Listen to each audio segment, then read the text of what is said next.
Mukunda jewellers మొట్టమొదటి factory outlet ఇప్పుడు కూకట్పల్లి, కొత్తపేట్, సోమాజిగూడ మరియు ఖమ్మంలో. నమస్తే, వెల్కమ్ టు సుమన్ టీవీ. నేను మీ సుమన్ టీవీ ఉష.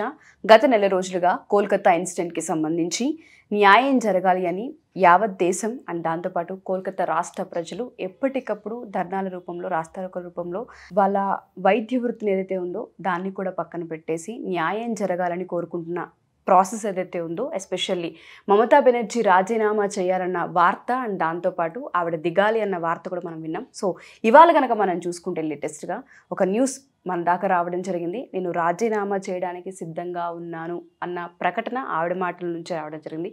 దీనికి సంబంధించిన పూర్తి సమాచారం ఏంటి, సుప్రీంకోర్టు ట్రయల్స్లో అసలు స్టేట్కి సంబంధించిన విచారణ ఏ విధంగా కొనసాగిందన్నది పృథ్వీరాజ్ గారు ఉన్నారు, ఆయన అడిగి తెలుసుకుందాం. నమస్తే పృథ్వీరాజ్ గారు. నిన్న కనుక మనం చూస్తే నిన్న నైట్ ఐ థింక్ నేను రాజీనామా చేయడానికి కూడా సిద్ధంగా ఉన్నానని ఆవిడ ఒక ప్రకటన వెలువడించారు.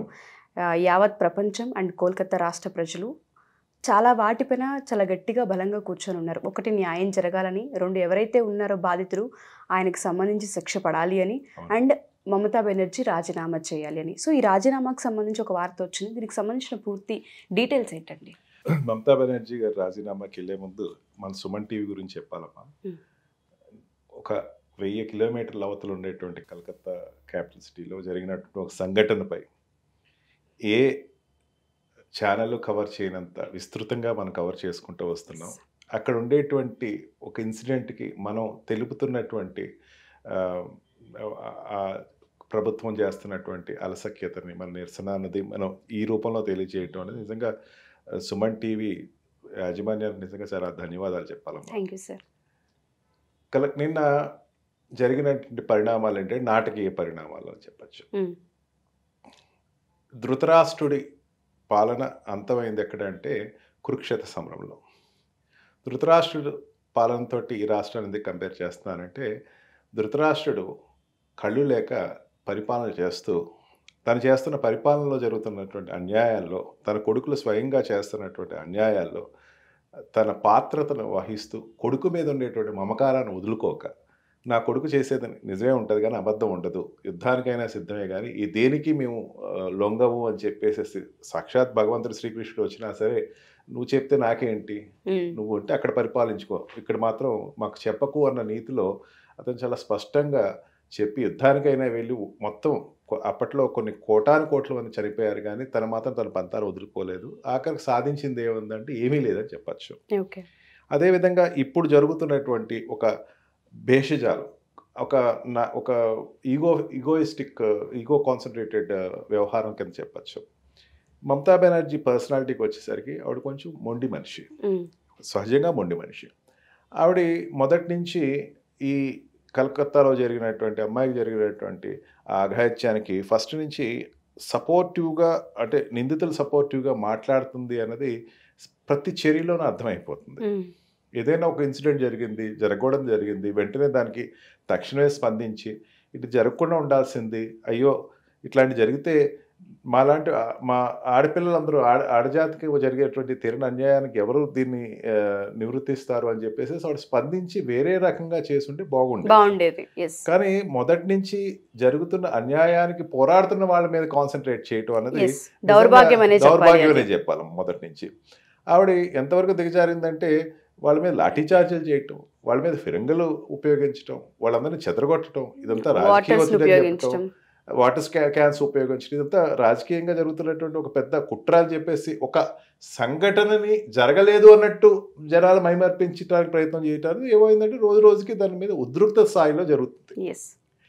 దగ్గర 40 రోజులకు వచ్చేస్తున్నాం. 40 రోజుల నుంచి జనాలు అక్కడ అల్లల్లాడిపోతున్నారు. న్యాయం ఏం జరుగుతుంది, మాకు అన్యాయం జరుగుతుంది, రాష్ట్ర ప్రభుత్వం కావాలని ఈ ఇన్సిడెంట్ని ప్రోత్సహిస్తూ దాన్ని ఏదో రకంగా సమాధి చేయడానికి ప్రయత్నం చేస్తుంది అన్నది వాళ్ళు గట్టిగా నమ్మేటినటువంటి వ్యక్తులు. కలకత్తా ప్రజలు మన భారతదేశానికి చారిత్రకంగా చూడాలంటే స్వతంత్రాన్ని తీసుకొస్తానికి మొదట అడిగేసింది వాళ్ళే అని చెప్పచ్చు. అటువంటిది వాళ్ళు చాలా యుద్ధస్ఫూర్తి ఉంటుందమ్మా. మన ఇక్కడ మిగతా రాష్ట్రాల్లో కాకుండా వెస్ట్ బెంగాల్లో కొంచెం యుద్ధస్ఫూర్తి ఉంటుంది, ఏదైనా సరే బాగా రియాక్ట్ అవుతారు వాళ్ళు. దీంట్లో మమతా బెనర్జీ మొదటి నుంచి ఫెయిల్ అవుతానే వస్తుంది. నేను చెప్పిన విషయం కాదమ్మా, సాక్షాత్ సుప్రీంకోర్టు విషయం.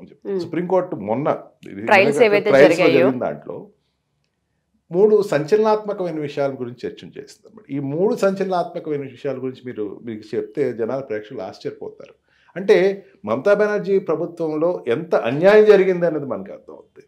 ఒక ఆడపిల్లకి జరిగినటువంటి అన్యాయాన్ని ఏ రకంగా సమాధి చేయడానికి ప్రయత్నం చేసింది అనేది స్పష్టం అవుతుంది. మొదటిది, దాంట్లో సుప్రీంకోర్టు అడిగినటువంటి ప్రశ్న ఏంటంటే, మీరు ఈ దుస్తులు, అక్కడ ఉండే దుస్తులు ఏదైతే ఉన్నాయో ఆ అమ్మాయి వేసుకున్నటువంటి సంఘటనా స్థలంలో జరిగిన దుస్తులు అవన్నీ కలెక్ట్ చేసి ఏం చేశారు ఆ లిస్ట్ ఇవ్వాలమ్మా. ఒకటి ఏంటంటే ఒక ఇన్సిడెంట్ జరిగిందంటే దుస్తులు కానీ ఈ దుస్తులు వాడిన దుస్తులు ఖచ్చితంగా చిన్న ఇన్సిడెంట్ జరిగినా దుస్తులు తీసుకుంటారు. ఆ దుస్తులు ఏవైనాయి అంటే ఆశ్చర్యకరంగా ఏమన్నారంటే అవి కనపడలేదు అని చెప్పారు. మాయమైపోయినాయి. అంటే ఎంత ఈజీగా తీసుకుందో చూడండి. ఆ రోజున రెండోది, ఆ రోజున జరిగేటువంటి అమ్మాయి మీద అత్యాచారం తర్వాత అక్కడ తీసుకునే స్వాప్స్ అంటారమ్మా, అంటే స్పర్మ్ స్వాప్స్ అంటారు. అవి ఖచ్చితంగా ప్రొటెక్టెడ్ జోన్స్లో పెట్టాలి. ప్రొటెక్టెడ్ జోన్స్లో పెట్టి దానిని ఎప్పుడు కావస్తే అప్పుడు ఓపెన్ చేసి మళ్ళీ టెస్ట్ చేయడానికి పనికొండేట్టుగా పెట్టాలి. దాన్ని ఒక 30 degrees సెంటిగ్రేడ్లో పెడతారమ్మా, ఒక ఫ్రీజర్లో పెడతారు. దాన్ని పెట్టిన 30 degrees సెంటిగ్రేడ్ స్వాప్స్ ఏమైనాయి అంటే అవి పాడైపోయినాయి అనేటువంటి చెప్పినటువంటి అసహ్యమైనటువంటి పరిస్థితులు రాష్ట్ర ప్రభుత్వం ఉంది. మూడోది, మీరు ఆ రోజు జరిగినటువంటి 26 hours 24 to 26 hours video footage ఒకసారి మాకు చూపించండి అంటే కేవలం వాళ్ళు 27 minutes ఉన్నటువంటి ఫుటేజ్ ఇచ్చారు వాళ్ళు. మిగతాదంతా ఏమైందంటే కపిల్ సిబాల్ గారు చెప్పిన ఆన్సర్కి నిజంగా రాష్ట్ర ప్రభుత్వం యొక్క నిర్లక్ష్య ధోరణి చాలా క్లియర్ గా కనిపిస్తుంది. కేవలం 26 minutes మాత్రమే ఉంది మా దగ్గర, మిగతాదంతా కూడా కరప్ట్ అయిపోయింది, వీడియో కరప్ట్ అయిపోయింది, మా దగ్గర లేదు, ముక్కలుగా ఉంది, కావస్తే ఇస్తాను. అంటే రాష్ట్ర ప్రభుత్వం ఏం చెప్పదలుచుకుందమ్మా? సమాధి చేయటానికి 4వ ప్రశ్న అడిగింది, దానికి సమాధానం కూడా లేదు. దాన్ని ఇంకేం చెప్పలేని పరిస్థితిలోకి వచ్చేసారు. ఆ రోజున మీరు ఒక జోన్ కింద ప్రకటించిన జోన్లో పబ్లిక్ ఎట్లా వచ్చేసారు, ఫోటోలు తీసుకుంటానికి ఎట్లా అనుమతించారు అనేసరికి దానికి సమాధానం కూడా చెప్పలేదు. అంతే, మొదటి నుంచి దీనిలో ఒక ఈ రాష్ట్ర ప్రభుత్వం యొక్క హ్యాండ్ ఉంది. అక్కడ ఉండేటువంటి ప్రిన్సిపాల్కి ఎవరైతే ఉన్నారో, ఘోష్ ఎవరైతే ఉన్నారో, అతని ఆదేశాల మేరకు ఇన్వెస్టిగేషన్ జరిగిందమ్మా. ఇప్పుడు ఏదైనా ఒక ప్రాంతంలో జరిగేటువంటి ఒక సంఘటన, ఎక్కడ పొలం దగ్గర లేకపోతే వేరే చోట ప్రదేశాల్లో ఒక దుర్ఘటన ఏదైనా జరిగింది అనుకోండి, ఈ మానభంగాలు ఎవరో జరిగినాయి, తీసుకెళ్లి హాస్పిటల్లో పెడతారు. హాస్పిటల్లో జరిగేటువంటి ప్రాసెస్ మీద కాన్సన్ట్రేట్ చేస్తారు. ఇక్కడ స్వయంగా హాస్పిటల్లోనే జరిగింది. అంటే హాస్పిటల్లో జరిగేటువంటి విషయానికి ఎంత కేర్ తీసుకోవాలమ్మా వాళ్ళు?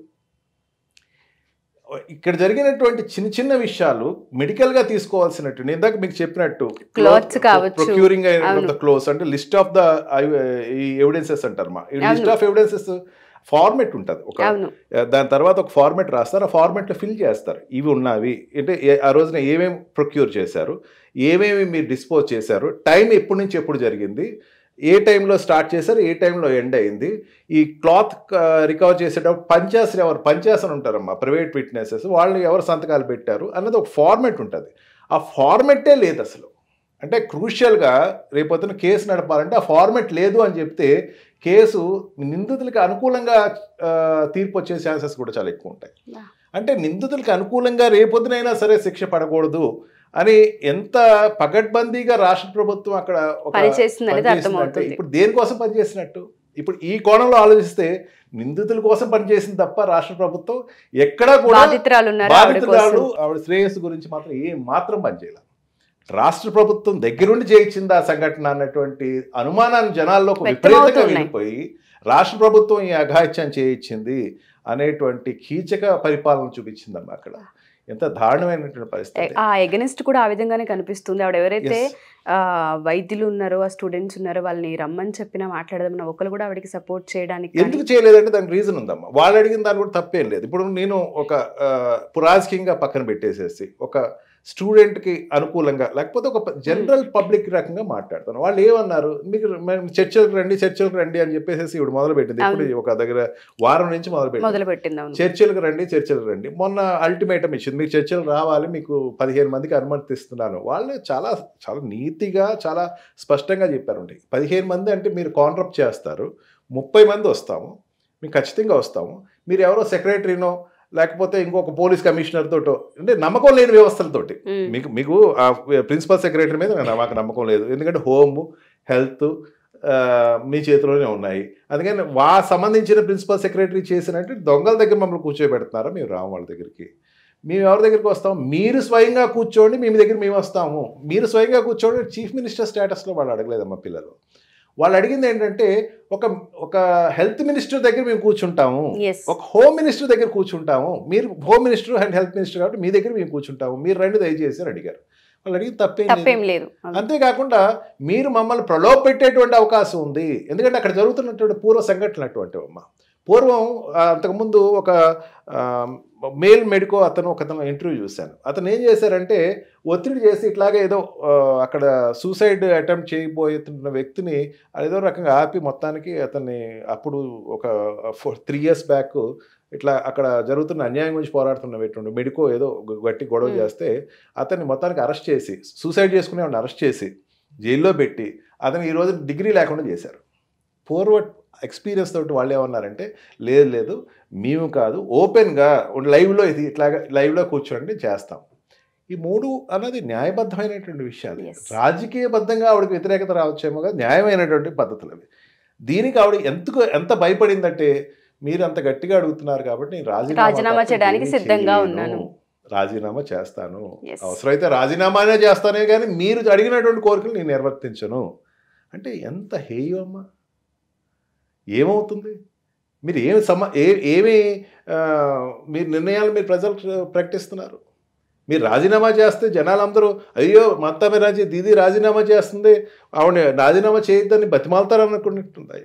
సానుభూతి పొందే అవకాశం, సానుభూతి కాదమ్మా, సానుభూతి పక్కన పెట్టేసేయండి, మొత్తం డైవర్ట్ చేయటం. మొదటి నుంచి ఆవిడ పద్ధతిలో చూసుకుంటే ఈ ఇన్సిడెంట్ జరిగిన తర్వాత ఇమీడియట్గా ఆవిడ వాళ్ళతో కలిసి ధర్నా చేయటం, తర్వాత ఒక లా తీసుకొచ్చారు, చేయకపోతే కేంద్ర ప్రభుత్వం అంత చూస్తాను, రాష్ట్రపతి అంత చూస్తాను, గవర్నర్ అంత చూస్తాను బెదిరించడం, తర్వాత లాస్ట్గా వచ్చేసరికి నేను రాజీనామా చేస్తాను, మీరు రమ్మంటే రావట్లేదు అంటే తన ఒక రకమైనటువంటి ఎవరైనా చిన్నపిల్లలు దొరికిపోయారు అనుకోండి, వాళ్ళు ఒక రకమైనటువంటి బెదిరిస్తూ మొదలు పెడతారు, బ్లాక్మెయిల్ మొదలు పెడతారు. ఈ రకంగా ఆవిడ బ్లాక్మెయిల్ అన్నది రాజీనామా అనేది పెట్టుకుంది. ఆవిడ రాజీనామా అన్నది ఆవిడ ఉద్దేశం కాదు, బ్లాక్మెయిల్ రాజకీయం చేస్తుంది. నిజంగా రేపోతే రాజీనామా చేసినా సరే దాని జనాలు అన్నది హర్షించేటువంటి పరిస్థితులు లేరు అక్కడ. అసలు మేము అడిగింది ఏంటి, మీరు చేస్తుంది ఏంటి? మీరు పదవి రాజీనామా చేస్తే అక్కడ జరిగినటువంటి కుటుంబానికి, జరిగినటువంటి ఆడపిల్లకి న్యాయం జరుగుతుందా? బాధ్యత తీసుకుని బాధ్యతాయుక్తంగా అక్కడ ఉన్నటువంటి వాళ్ళు ఎవరైనా సరే, నేను వీళ్ళని పట్టుకున్నాను, ఇంతకుముందు ఉన్న వాళ్ళు కారు, వీళ్ళని నేను పట్టుకున్నాను, నేనే స్వయంగా దిగాను, ఇంతకుముందు జరిగిన దానికి నేను బాధ్యత తీసుకున్నాను, అదంతా జరిగింది నా కనుసైకిల్లో జరుగుతున్నటువంటి వ్యవస్థ నిర్వీర్యం అయిపోయింది అని ఒప్పుకోమనండి. She want to save a personality against the people's will. జనాలకి వ్యతిరేకంగా కొంతమంది సేవ్ చేసేటువంటి పరిస్థితులు అవుతుంది. హేయు అమ్మ, చాలా దౌర్భాగ్యమైన నిజంగా సార్. బట్ ఆవిడ రాజీనామా చేస్తాను అన్న మాట వెనుక ఉన్న అంతరార్థం ఏంటి అనేది నిజంగా మీరు మాట్లాడుతూ ఉంటే బెదిరిస్తున్నారా, లేదు అంటే టర్న్ చేయడానికా, డైవర్ట్ చేయడానికన్నా అర్థం కాని పరిస్థితి అని ఆ క్వశ్చన్ మార్క్ కనిపిస్తుంది. ఏదేమైనా దీనికి సంబంధించి ఇంకా పూర్తి సమాచారం మనకు కూడా రావాల్సిన అవసరం ఉంది. ఇంకా ఇవాళ జాతీయ మీడియా స్థాయిలో కనుక మనం చూసుకుంటే ఇంకొంత ఇన్ఫర్మేషన్ కూడా వచ్చే అవకాశం ఉంది. కాబట్టి ఇన్ఫర్మేషన్ బట్టి మనం ఇంకొక ఎపిసోడ్ ఖచ్చితంగా గురించి చేద్దాం. థ్యాంక్ యూ పృథ్వీరాజ్ గారు, థ్యాంక్ యూ సో మచ్.